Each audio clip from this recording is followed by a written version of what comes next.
boa tarde, muito obrigada pelo convite. É um prazer ver esse auditório tão cheio, porque realmente esse é um tema que é muito importante, e é muito importante que pessoas de todas as áreas do conhecimento saibam dos avanços tecnológicos e dos impactos que eles podem ter, tanto dos impactos construtivos como os impactos que a gente gostaria de evitar. Como toda nova tecnologia, ela pode ser usada de forma construtiva ou de forma destrutiva. Quantos de vocês não são da área das áreas biológicas ou biomédicas? Vou levantar a mão um pouquinho. Então, enfim, como eu achei que a gente ia estar falando com uma plateia diversa, e eu não consigo passar o slide. Deixa eu ver. Eu queria chamar a atenção de vocês para uma das questões que eu acho que é a mais fascinante em biologia, que é a seguinte: como é que essa célula, que todos nós um dia fomos, essa única célula, ela sabe se multiplicar e, eventualmente, as suas células filhas se especializarem e se organizarem de uma forma muito específica para dar origem a esse trilhões de células aqui, muito bem organizadas, né, para o funcionamento de um ser humano. Olha que desafio, uma única célula dá origem não só a trilhões de células, mas trilhões de células com esse nível de organização. Como é que essa célula sabe fazer isso? E ela sabe fazer isso porque ela segue as instruções que estão no genoma, que é aqui formado, no momento da fecundação. Tá? Então, para a turma que não é das biológicas e que vocês não devem lembrar do segundo grau, né, o genoma, eu gosto de fazer a analogia como uma receita. Tá? Então, o genoma de um ser vivo é uma receita que a natureza segue para a formação e para o funcionamento desse ser vivo. Essa receita é escrita com essas 4 letras, e quem não lembrar, eu não vou perdoar, lá do ensino médio. Isso aqui podia ser o genoma de uma samambaia, de uma drosófila, de um camundongo, no caso é um pedaço de genoma humano. Todos os genomas dos seres vivos, até de uma bactéria podia estar aí, do vírus da Zika, são escritos com esse alfabeto.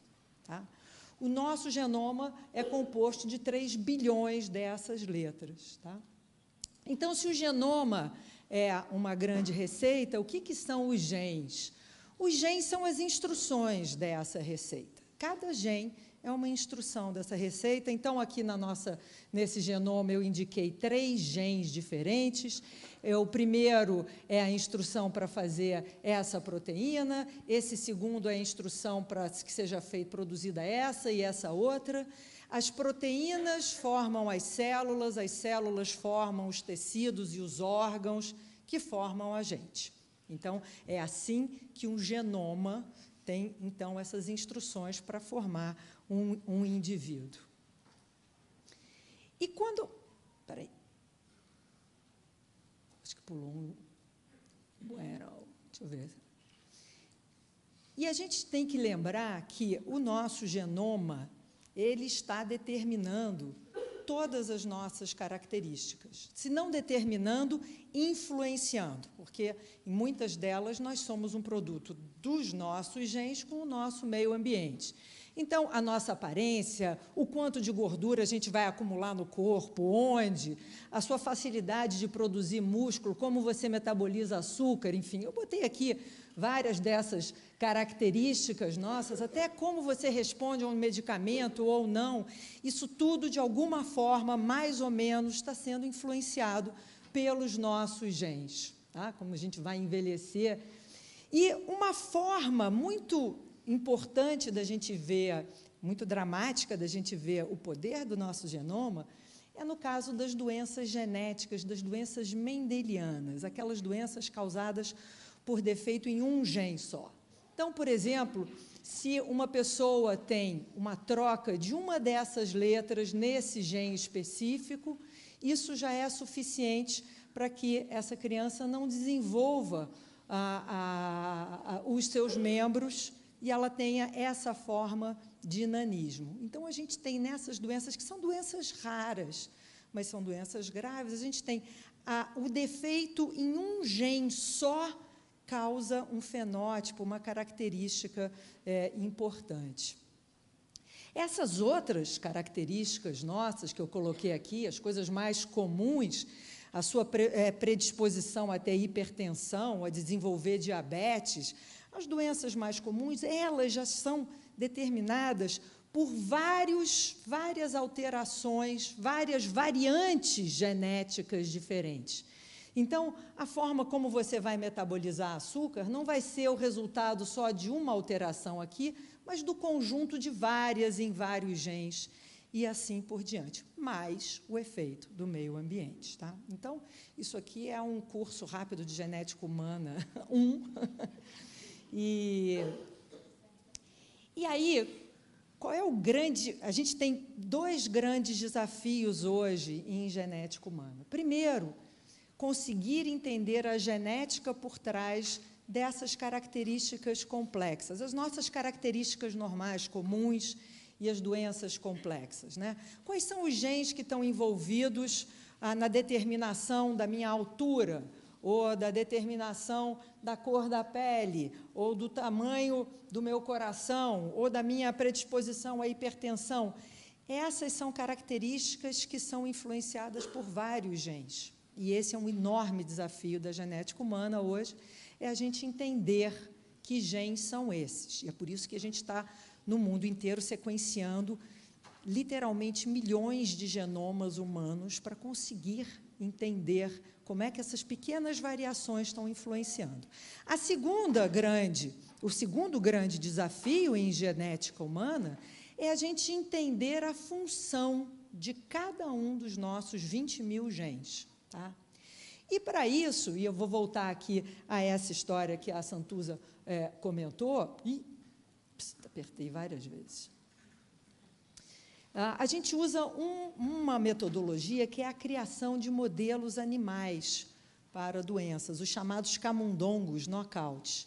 Então, eu conheço um gene no ser humano, o camundongo tem um gene muito parecido, eu quero entender qual é a função desse gene, eu consigo editar o genoma desse animal e fazer um animal com uma mutação nesse gene, e aí eu posso estudar as consequências dessa mutação. E, como já foi dito, isso foi tema de prêmio Nobel em 2007, e a gente começa esse trabalho com células tronco embrionárias de camundongo. São essas células derivadas aqui de um blastocisto. As células tronco embrionárias têm a capacidade de se diferenciar em qualquer tecido do indivíduo, e, na época em que eu estava trabalhando com isso, lá para os idos de 94, a gente, então, resolveu fazer um modelo animal para uma doença genética, a tal da síndrome de Marfan, uma doença autossômica dominante, causada por mutações em um gene só. Como é que a gente fazia isso na época? A gente fazia aquela história que ela falou da recombinação homóloga. Então, a gente construía uma versão mutada daquele gene, jogava para dentro da nossa cultura de células embrionárias, e aqui eu ia descobrir em qual delas havia acontecido a substituição lá do gene normal por aquele gene alterado que eu construí. E, para vocês terem uma ideia, isso aqui a gente screenava, a gente analisava de 400 a 1000 colônias dessas células embrionárias, até descobrir uma onde essa recombinação homóloga tinha acontecido do jeito que a gente queria. E aí, a partir daí, a gente injetava aquela célula com a mutação num embrião e fazia o nosso camundongo, e aqui, isso aqui é uma longa história, né? Mas, enfim. E aí, para vocês terem uma ideia, esse aqui é um paciente com síndrome de Marfan, o fenótipo, a característica mais óbvia aqui é essas alterações ósseas, eles têm várias deformações na coluna, e esse aqui, finalmente, foi o nosso primeiro modelo animal que reproduz essas alterações. Tá? Mas, lembrem, eu tive que analisar 1000 colônias de células embrionárias até achar aquela onde acontecia aquela alteração que eu desejava. Tá? Então, como ferramenta para pesquisa, o CRISPR já é uma revolução. né? Ela como ferramenta para a gente entender, responder qualquer que seja a pergunta biológica que você tem no laboratório, ela é uma ferramenta muito poderosa e muito fácil de ser usada, tá? E a gente usa no meu grupo como não visando o desenvolvimento de uma terapia, não visando o desenvolvimento de um novo organismo com alguma modificação, mas como uma ferramenta para fazer modelos de doenças, tá? Então, para vocês terem uma ideia, a eficiência com o CRISPR passou de 0,1% para 60%. Se eu agora quiser fazer aquele mesmo experimento, fazendo a modificação genética com o CRISPR, 60% das colônias que eu pegar lá vão ter aquela modificação, tá? Em vez de 0,1%. Então, isso tem acelerado brutalmente a forma de se fazer pesquisa. Então, a grande contribuição dessa ferramenta é, de fato, como um auxiliar para a gente fazer novas descobertas em pesquisas biológicas, biomédicas, tá? Mas a gente tem também as aplicações, né? E a Santuza já falou vastamente disso. Então, por exemplo, a gente pode imaginar agora isso, que se a gente tem uma doença monogênica, aquele tipo de doença causada por alteração num gene só, e esse aqui é um exemplo de distrofia muscular, em que, por causa de uma mutação em um gene, essas crianças vão perdendo a musculatura e que daqui a pouco elas vão estar numa cadeira de rodas e, eventualmente, vão morrer porque não conseguem respirar direito, por causa do diafragma. E elas não produzem, então, essa proteína, distrofina. Olha, de novo, apertei errado.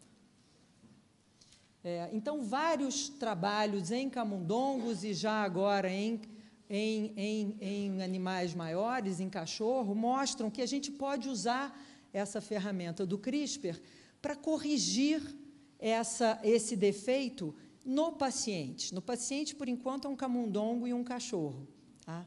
Mas, quer dizer, eu estou pegando uma pessoa doente e corrigindo as células somáticas, as células do músculo, de forma que aquela versão corrigida do gene passa a ser capaz de produzir a proteína, e aqui eu tenho, de novo, um músculo saudável, tá?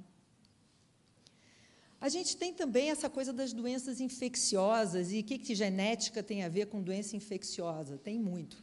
E esse é o caso do HIV, que a Santuza também falou. Isso aqui foi um conhecimento interessante, né? De onde a gente tirou esse gene CCR5?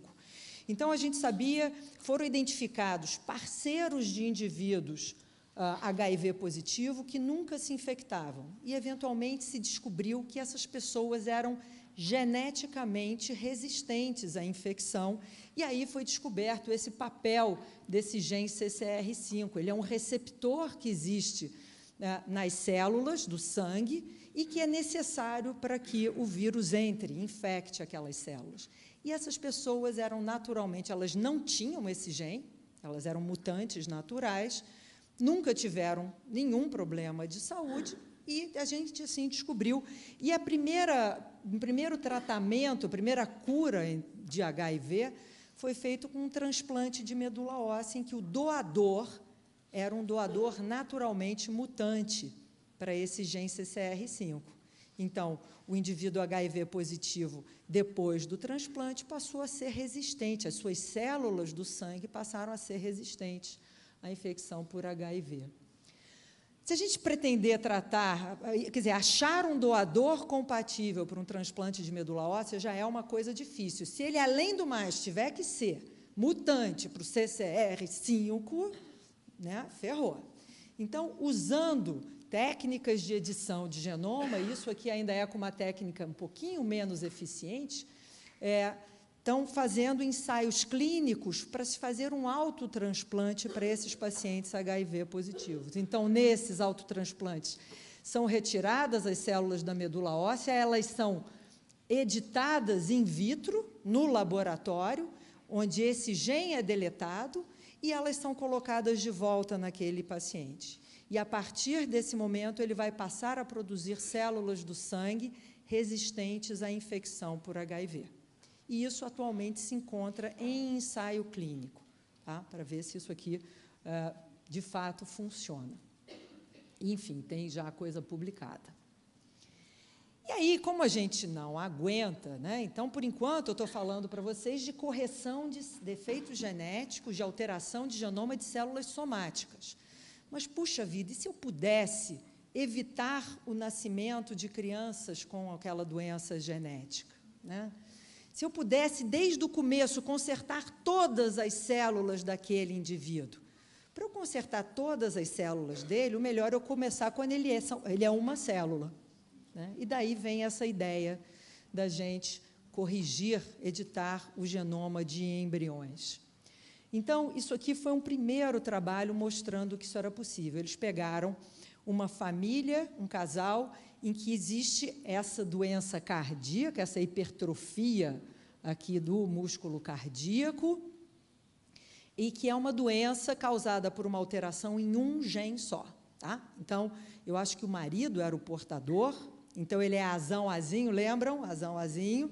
A mulher era azinho-azinho, o alelo azão é o que causa aquela doença. Eles fizeram fertilização in vitro e, ao mesmo tempo que foi feita a fertilização in vitro, foi injetado o CRISPR-Cas, desenhado para corrigir aquela mutação naquele embrião. Tá?